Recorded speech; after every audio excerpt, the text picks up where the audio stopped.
bagaimana kesiapan Gereja Katolik dalam menghadapi pandemi COVID-19 ini, Pak? Baik, terima kasih. Menyambung seperti yang disampaikan Bapak Thomas Venturi, yang dimaksud dengan surat edaran dari Pak Menteri Agama, bahwa supaya kegiatan keagamaan, umat beragama, tempat ibadah menjadi contoh disiplin protokol kesehatan dalam masa pandemi ini.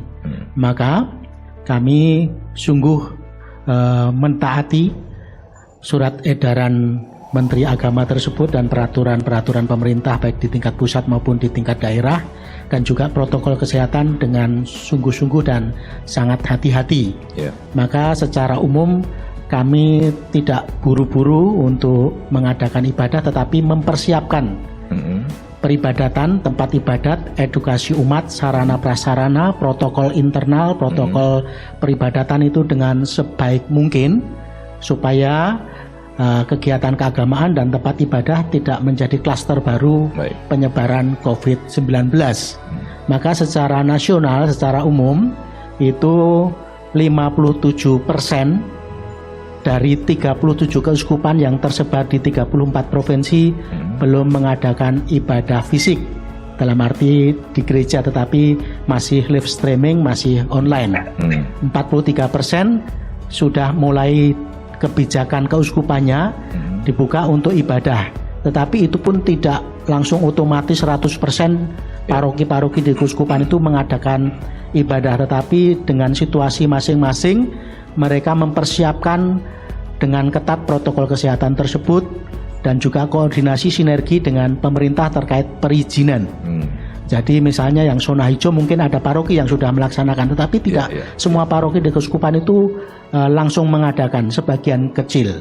Jadi itu petanya, karena kami memang sungguh sangat hati-hati supaya kegiatan keagamaan lalu tempat ibadah tidak menjadi klaster baru penyebaran COVID-19. Intinya kami disiplin pada protokol kesehatan dan taat pada peraturan pemerintah atau pihak terkait ataupun kebijakan-kebijakan yang berlaku di pusat ataupun daerah.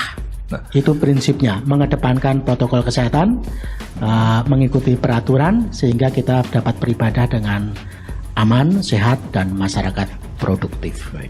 Nah, bagi paroki-paroki yang berada di daerah zona hijau misalnya yang akan membuka kembali peribadatan secara tatap muka atau offline gitu, Pak Romo, ketentuan-ketentuan apa, artinya secara teknis protokol kesehatan yang harus dipatuhi baik umat maupun penyelenggara peribadatan gitu? Apakah perlu ada pengawas-pengawas khusus dalam rangka mengawasi peribadatan ini? Bagaimana, Romo? Baik, terima kasih. Jadi kami itu Konferensi Wali Gereja Indonesia merupakan konferensi dari para uskup se-Indonesia berjumlah 37 keuskupan tersebar di 34 provinsi. Kebijakan disposisi ibadah itu diserahkan pada masing-masing keuskupan karena dari sistem zonasinya juga tentu sangat berbeda. Jakarta dengan Papua, dengan Kalimantan dan sebagainya. Maka keuskupan-keuskupan tersebut yang lebih tahu kondisi daerahnya diturunkan di tingkat paroki yang lebih kecil untuk mensikapi ibadah ini secara aman dan sehat dengan protokol kesehatan. Nah, secara umum dari informasi teman-teman, standar protokol kesehatan itu betul-betul sungguh diupayakan, dilaksanakan, dan juga ada tim khusus. Ada tim khusus ada tim mengawasi khusus. itu gitu. Misalnya kalau di Jakarta ada tim gugus kendali untuk mempersiapkan masa ibadah nanti, kira-kira kalau situasi mengizinkan mungkin Juli dibuka. Tetapi sekarang ini masa persiapan, Juni ini masa persiapan penuh, menyangkut edukasi umat, menyangkut sarana prasarana di mana gereja itu sudah diatur kapasitasnya supaya tidak melebihi 50%. Jadi kebijakannya tidak murni mengikuti peraturan pemerintah yang 50%, malah kami lebih ketat lagi, 20% sampai 40%. Lebih turunkan lagi, Pak ya? Iya. Kursi-kursi dikasih silang, silang supaya terjadi physical distancing, jaga jarak. Lalu pakai masker, lalu hand sanitizer, lalu juga apabila diperlukan lebih lanjut memakai face shield. Itu. Jadi edukasi umat, menyiapkan sarana prasarana, lalu membangun pedoman liturgi yang sesuai dengan tatanan hidup baru di era COVID-19 ini. Misalnya lagu-lagu yang tadinya banyak dikurangi.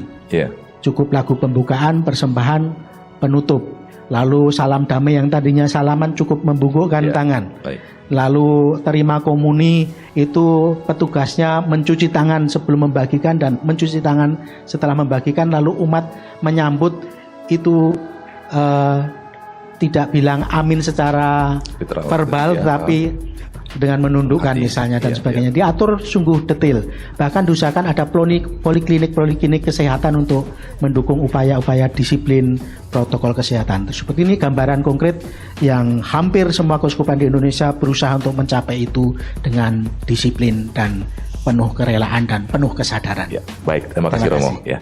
Nah, Romo, Heri mungkin ada himbauan buat jemaat Katolik di seluruh Indonesia, silakan disampaikan. Baik, terima kasih untuk jemaat Katolik.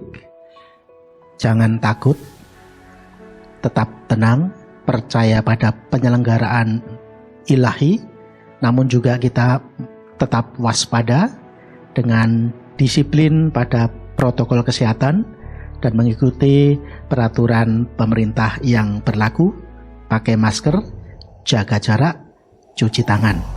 Dan marilah kita bergotong royong, tolong menolong dengan cara-cara kreatif, satu sama lain peduli pada yang kesusahan, sehingga kita semua nanti dapat beribadah dengan aman, dengan sehat, masyarakat produktif, kita sehat jasmani rohani, lahir dan batin, dan semoga COVID-19 segera teratasi.